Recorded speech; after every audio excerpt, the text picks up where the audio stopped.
मेरे प्यारे आका सल्लल्लाहु अलैहि वसल्लम के प्यारे दीवानों, अल्लाह अज़्ज़ा व जल तौबा करने वाले को कितना पसंद फरमाता है।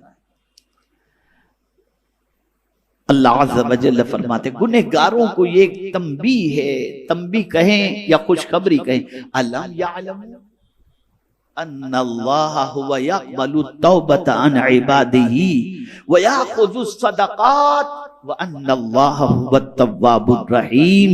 अल्लाह अज़्ज़ा व जल इरशाद फरमाता है, क्या उन्हें खबर नहीं, अल्लाह ही अपने बंदों की तौबा को कबूल फरमाता है और सदके खुद अपने दस्ते कुदरत में लेता है, और ये कि अल्लाह ही तौबा कबूल करने वाला मेहरबान है। अगर कोई बंदा तौबा करे तो अल्लाह ताला उसकी तौबा को कबूल फरमाता है। आपको मैंने कई आयतें इसके सिलसिले में, कल से मैं इसके पीछे लगा हुआ था, लेकिन अब मैं ये समझता हूं आयात की रोशनी में गुफ्तगू करने की बजाय मैं आपके सामने 3 वाकयात तौबा के लेकर के आता हूं, ताकि आपका ईमान थोड़ा सा पुख्ता हो जाए। और खास तौर पर हमारे बहुत सारे उलमा और तलबा यहाँ पर मौजूद हैं, मैं उनसे गुजारिश करूंगा, और बहुत सारे मुबल्लिगीन भी मौजूद हैं और बहुत सारे आबिदो जाहिद भी मौजूद हैं। अब जो बात अर्ज करने जा रहा हूं इसे गौर से सुनिएगा। और खास तौर पर हम जितने भी हैं अपने आप को आशिक़े रसूल कहते हैं, जवाब दीजिए, कहते हैं कि नहीं कहते? अब आइए आशिक़े रसूल कैसा होता है। हजरत सालबा रदियल्लाहु ताला बहुत जलील कद्र सहाबी, टोटल 16 साल की उम्र थी। कितनी उम्र थी? 16 साल की उम्र के थे हजरत सालबा रदियल्लाहु ताला, और हुजूर सल्लल्लाहु अलैहि वसल्लम के खादिम थे। सरकार सल्लल्लाहु अलैहि वसल्लम उन्हें काम सौंपा करते, वो दौड़ते, काम करते, घर जाते, लाते, बड़ी खिदमत में लगे रहते थे, बड़ी खिदमत में लगे रहते थे। आक़ाए करीम सल्लल्लाहु अलैहि वसल्लम हजरत सालबा रज़ियल्लाहु ताला अन्हा से बड़ी मोहब्बत फरमाते, बड़ी मोहब्बत फरमाते। जवान थे, 16 साल के थे। एक दिन हुजूर सल्लल्लाहु अलैहि वसल्लम ने किसी काम के लिए भेजा, वो तशरीफ ले गए। जिस रास्ते से गुजर रहे थे, इत्तफाक से उस रास्ते में उस जमाने के एतबार से एक ऐसा घर आया। उस जमाने में इस किस्म के घर थे, आज की तरह कबाड़, आज की तरह दरवाजे और ये पर्दों का मामला रहा करता था उस जमाने। एक घर के करीब से गुजरे, इत्तफाक से उस घर के अंदर एक औरत नहा रही थी। वो रास्ते से गुजर रहे थे, औरत नहा रही। हवा का झोंका आया और वो पर्दा हट गया, और जैसे ही पर्दा हटा अचानक उनकी नजर उस औरत पर जो नहा रही थी उस पर पड़ी। जैसे ही नजर पड़ी बस उनकी कैफियत बदल गई, रोने लगे, बहुत रोए, और फिर अपने आप से कहने लगे, सालबा तू तो मुनाफिक हो गया, तू मुनाफिक हो गया। और फिर हजरत सालबा रज़ियल्लाहु ताला अन्हा रोते रोते ये कहने लगे, मैंने तो अपनी आंखों से मुस्तफा का जलवा देखा है, मैं तो हुजूर का खादिम खास कहलाता हूं, मैं तो सरकार सल्लल्लाहु अलैहि वसल्लम की सोहबत में जिंदगी गुजारता हूं, मैंने ये आंखों से क्या देख लिया। चले गए पहाड़ की तरफ, निकल गए, रोते रहे, निकल गए। आक़ाए करीम सल्लल्लाहु अलैहि वसल्लम ने कुछ दिनों तक हजरत सालबा रज़ियल्लाहु ताला अन्हु को नहीं देखा। बुलाया हजरत फारूक आज़म रज़ियल्लाहु ताला अन्हु को, फरमाया कहां है सालबा, नजर नहीं आ रहे। तलाश करने निकले फारूक आज़म रज़ियल्लाहु ताला अन्हु, कहीं पता नहीं मिल रहा। ढूंढ ढूंढ के पूरे मदीने में थक गए, पूरे शहर में थक गए, कहीं पता नहीं मिल रहा। बाद में सोचा चलो जंगलो बयाबान की तरफ जाएं, देखें तो सही कहां गए। जब जंगलो बयाबान में तलाश करने निकले तो हजरत सालबा रज़ियल्लाहु ताला अन्हु का पता तो नहीं मिला उस वक्त, वो तो नजर नहीं आए, लेकिन एक चरवाहा नजर आया। हजरत फारूक आजम रज़ी अल्लाह तआला अन्हु ने फरमाया, तुमने इस हुलिये के किसी नौजवान को देखा है? 16 साल, तवज्जो चाहूंगा, इस हुलिये के किसी नौजवान को देखा है? उस चरवाहे ने कहा, नहीं देखा तो नहीं है, लेकिन इतना जरूर है कि फला गार के अंदर कोई शख्स इतना रोता है, इतना रोता है, इतना रोता है कि उसकी रोने की और हिचकियों की आवाज से हमारी तबीयत बेचैन हो जाती है। कहा वो कैसे हुलिये वाला है? उन्होंने हुलिया बताया। कहा अच्छा। कहा हाँ, वो आता है कभी नीचे और आकर के हमारी बकरियों का दूध पीता है और फिर चला जाता है वहीं पर। कहा अच्छा, तुम्हें मालूम है वो कब आएगा? कहा हाँ, बस आने का वक्त हो गया उसका। थोड़ी देर के बाद हज़रत सालबा वहां से आए। फारूक आजम रज़ी अल्लाह तआला अन्हु के साथ एक और सहाबी भी थे। दोनों छुप जाते। हज़रत सालबा जैसे ही तशरीफ लाए, जब आ गए तो जैसे ही दूध उन्होंने हाथ में लिया तो जहां दूध मुंह से लगा रहे थे वहीं आंसू भी दूध के अंदर गिर रहे थे। आंसू भी दूध में गिर रहे थे। 40 रोज तकरीबन हो चुके थे उनको। फारूक आजम रज़ी अल्लाह तआला अन्हु देखा तो आवाज दी, सालबा सालबा। कहा आप मेरे करीब ना आए, मैं मुनाफिक हो गया हूं, आप मेरे करीब ना आए, आप मेरे करीब ना आए। हजरत सालबा को फारूक आजम ने पकड़ लिया और फरमाया, तू मुनाफिक नहीं हुआ, तुझे हुजूर ने याद किया है, चलो सरकार के पास। लेकर के आए तो इतने नातमा हो चुके थे, इतने कमजोर हो चुके थे हजरत सालबा रज़ी अल्लाह तआला अन्हु कि जिसकी कोई इंतहा नहीं। उनको बिस्तर पर रखा गया, वो लेटे हुए थे। सरकार सल्लल्लाहु अलैहि वसल्लम को इत्तला दी गई कि सालबा को हमने पा लिया, उन्हें लेकर के आया। कुर्बान उस सालबा की किस्मत पर। सरकार तशरीफ लाए। हजरत सालबा ने हुजूर को देखा, आंखों से आंसू जारी। हुजूर में मुनाफिक हो गया। कहा नहीं, तो मुनाफिक नहीं हुआ। और उनकी सिचुएशन को देखकर सरकार सल्लल्लाहु अलैहि वसल्लम उनके सरहाने बैठते हैं और उनका सर अपनी गोद में ले लेते हैं। उनका सर अपनी गोद में ले लेते हैं। अर्ज करते हैं, हुजूर में मुनाफिक हुआ, मुझसे बहुत बड़ी गलती। सरकार ने फरमाया नहीं, अल्लाह माफ फरमाने वाला है। और सरकार ने उन्हें तसल्ली दी। हुजूर सल्लल्लाहु अलैहि वसल्लम के रुखे ज़ैबा को देखते देखते देखते उनकी रूह कब से अंसरी से परवाज हो गई। 16 साल।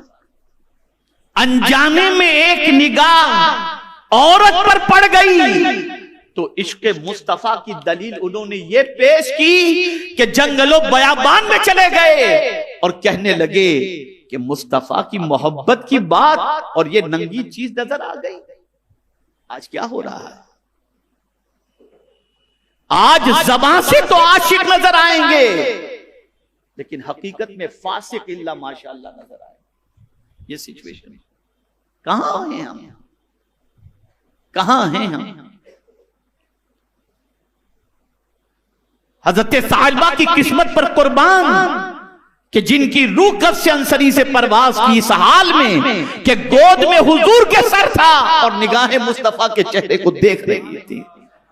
ये उस गुनाह का एहसास था, वो उस गलती का एहसास था, उस गलती पर तौबा थी जिसकी निदामत और जिसकी शर्मिंदगी की बुनियाद पर अल्लाह ने उस सच्ची निदामत की बुनियाद पर उन्हें वो मकाम अता किया कि मुस्तफा की गोद उन्हें नसीब हो गई।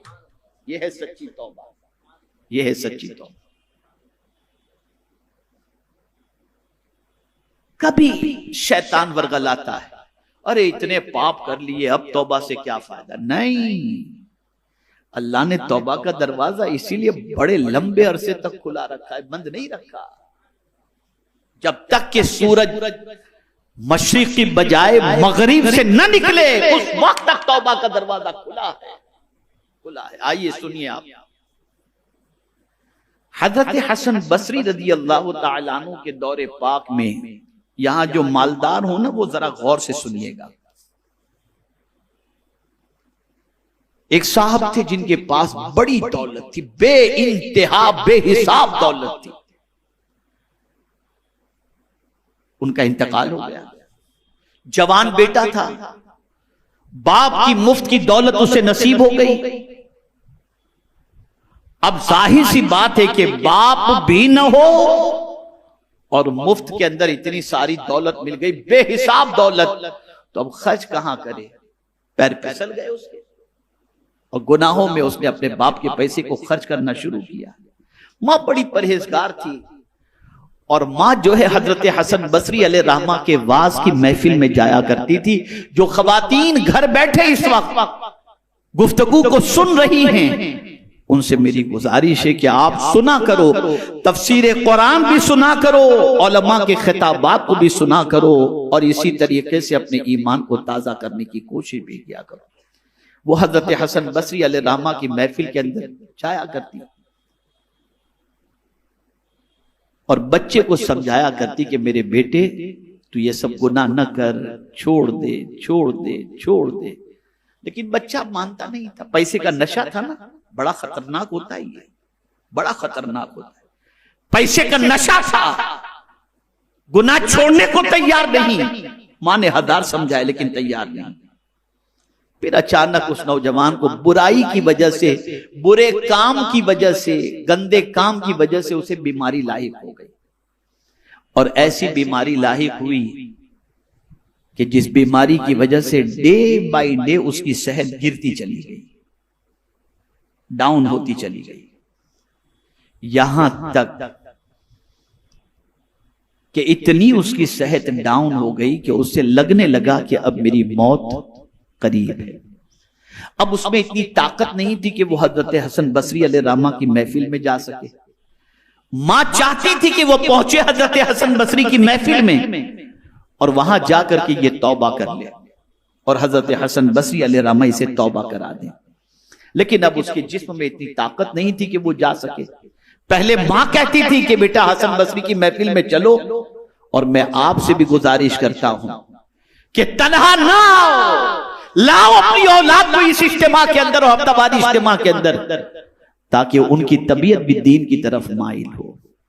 मां ने बड़ी कोशिश की हजरत हसन बसरी अलैहि रहमा की महफिल में ले जाने की, वो कभी तैयार नहीं हुआ। लेकिन जब एकदम लास्ट स्टेज पे पहुंचा और उस नौजवान को लगा कि अब मेरी मौत करीब है, तो अपनी मां से कहने लगा, मां मुझे हजरत हसन बसरी की महफिल में ले जा, मैंने बड़े गुनाह किए, मैं तौबा करूं।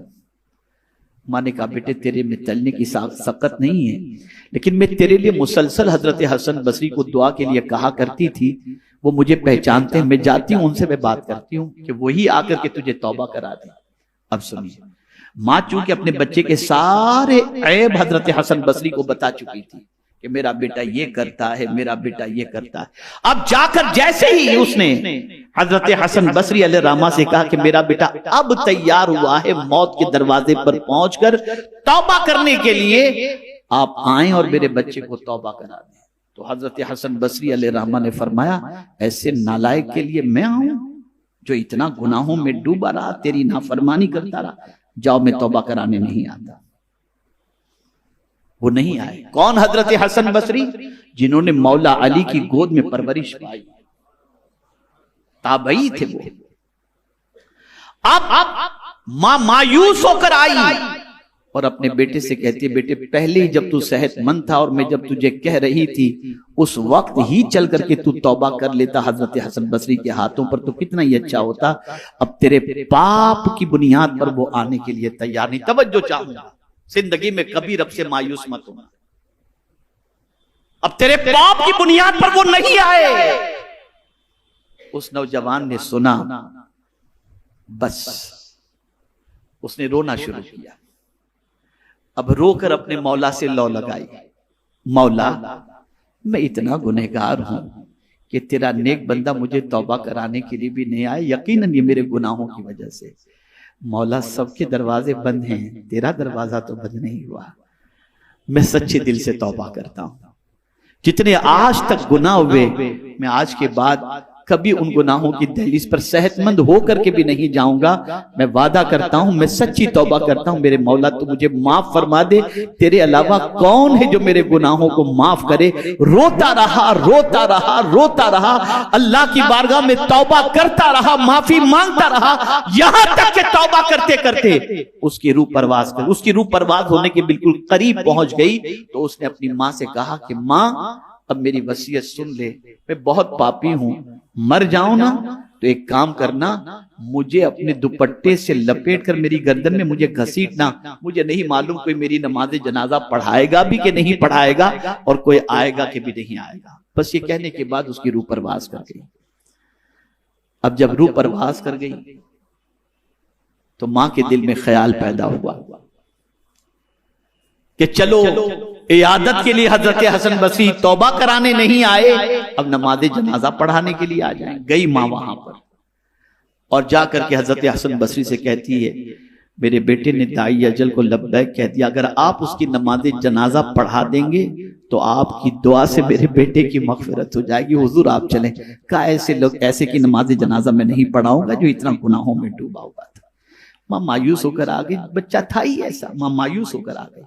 आकर के मां ने कुर्ब जवार के मुसलमानों को जमा किया और कहा, मेरे बेटे के तकफीन और तदफीन का इंतजाम करो, उसको गुस्ल दो।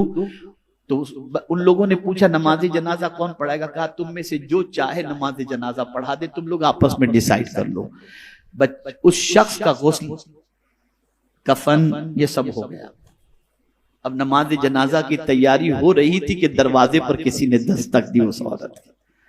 मां ने दरवाजा खोला तो क्या देखती, हजरत हसन बसरी सामने पहुंचे। हजरत हसन बसरी। मां ने कहा, हुजूर आप तशरीफ ले आए? कहा, हाँ, तेरे बेटे की नमाज जनाजा पढ़ाने के लिए आया हूं। आपका एहसान मैं जिंदगी भर नहीं भूलूंगी। अब सुनिए हजरत हसन बसरी का जुमला, गुनाहों में डूबे हुए लोगों, अल्लाह से सच्ची तौबा कर लो, देखो मेरा मौला कितना मेहरबान है। हजरत हसन बसरी अलैहिर्रहमा फरमाते हैं, तू जब मुझे नमाज जनाजा के लिए कहकर गई ना, और मैंने तुझे तो मना कर दिया, लेकिन जब मैं कैलूला के लिए लेटा तो गैब से आवाज आती है, हसन मेरे दोस्त की नमाज